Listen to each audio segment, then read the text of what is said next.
I'm Rudi, and this is Erika. We're from 1Qubit. We're kind of in the position of beginning after the time that we should have ended. So we're just going to breeze through pretty quickly a description of our Qemist software and some hardware results that we obtained using our software. I'll just quickly breeze through Qemist. There's a lot of power in the software that we're not going to have time to get to. But I love talking about it. We'll talk about it afterwards as much as you like. And then afterwards, Erika will spend some time giving the hardware results. I think we're just about ready. Yeah, looks like it. So I'll just say a few quick words about 1Qubit. We're a quantum computer company that specializes mostly in quantum chemistry problems, but we also have a lot of efforts around classical optimization and machine learning, all in the classical domains, so we can also talk about that offline if you guys are interested. Luckily for us, given our time constraints, there's been some very, very good explanations of electronic structure solutions and motivation for the problem. So thanks to Scott, and thanks also to Jules and everyone else that did all the chemistry-focused talks. So I can really just breeze through this immediately. As Scott was describing, once you know the relative energies of two different states or two different configurations of atoms, then you can extract all sorts of very, very useful properties out of these and basically simulate what your molecule is going to do without having to go through the messy process of synthesizing it and running the experiment. The one issue is that here's a sort of only slightly stale state-of-the-art of quantum simulations on real hardware.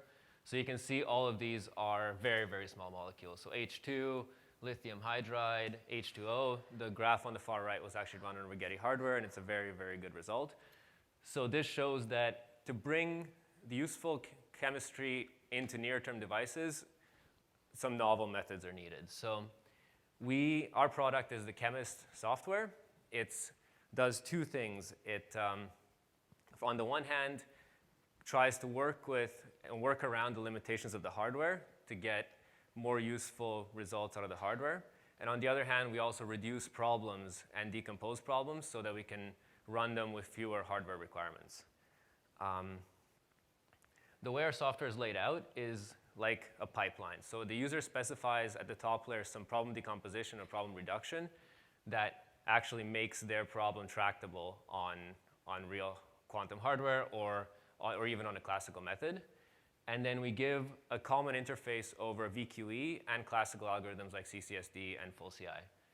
Finally, in the VQE case, we pass it down to a hardware backend, and that actually does the simulation of the parametric circuit at each iteration. Part of our features are available in an open source package we call OpenQemist.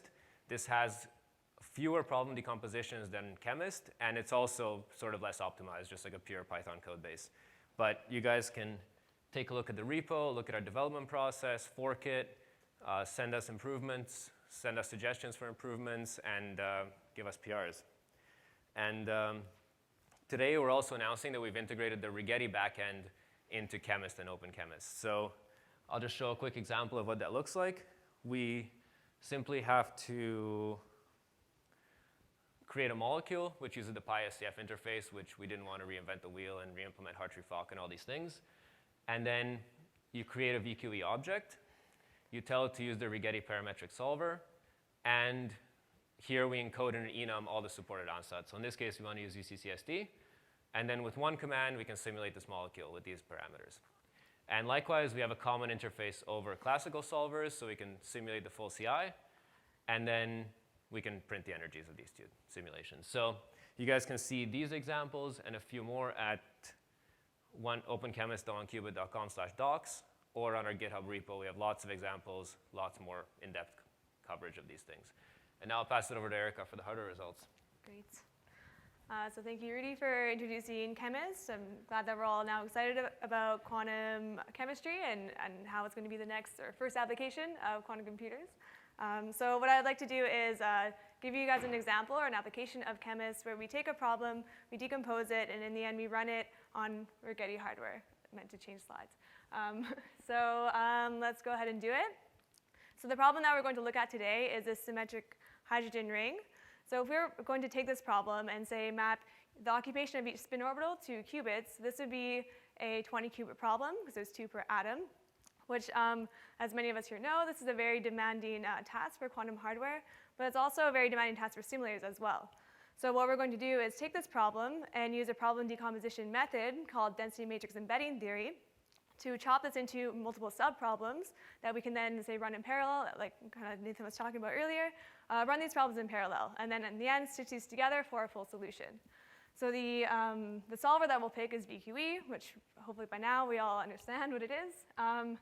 So after I explain these methods, then we're going to just run it on a simulator just to prove that our decomposition method is indeed valid, and then I'll show the results on the hardware.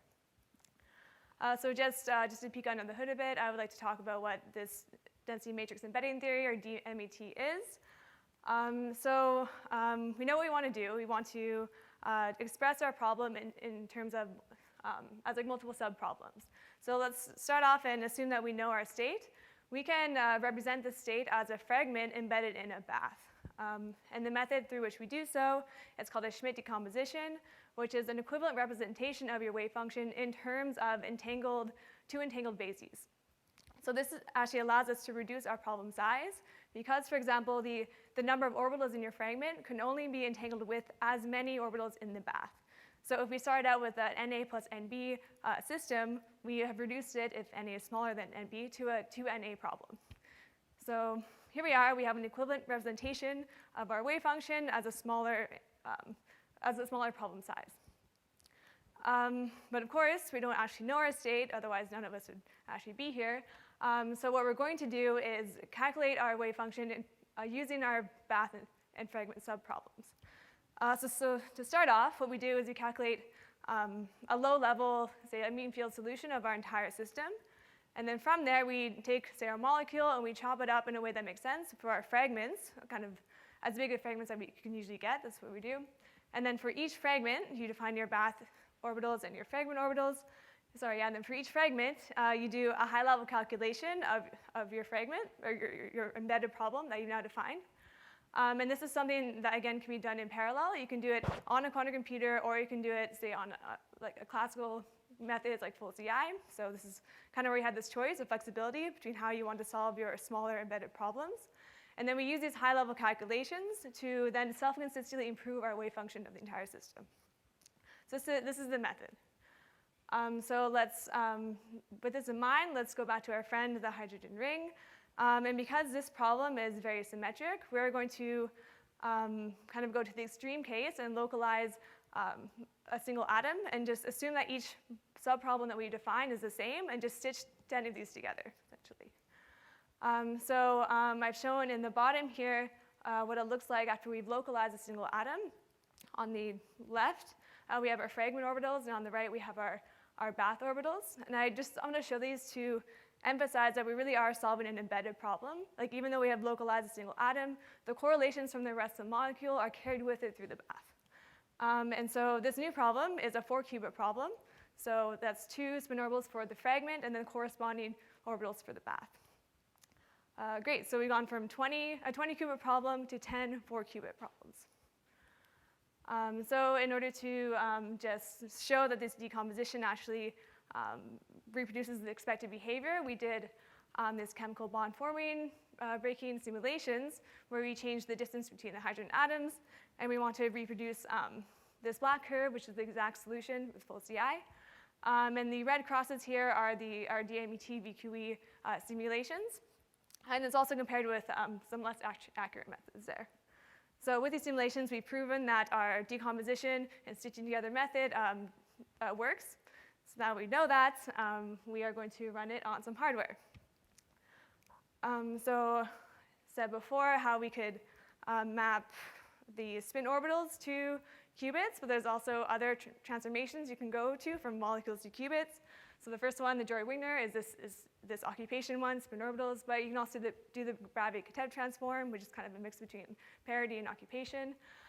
So in the second case, it reduces to a 2-qubit problem. And these circuits we've seen kind of earlier today, these are the types of circuits that we use for chemistry problems because they're most likely to express the ground state that we want. In our cases, we have this single variational parameter that we're going to use to tune us closer further away from the ground state. So we ran these two circuits on Aspen 4 and Aspen 7.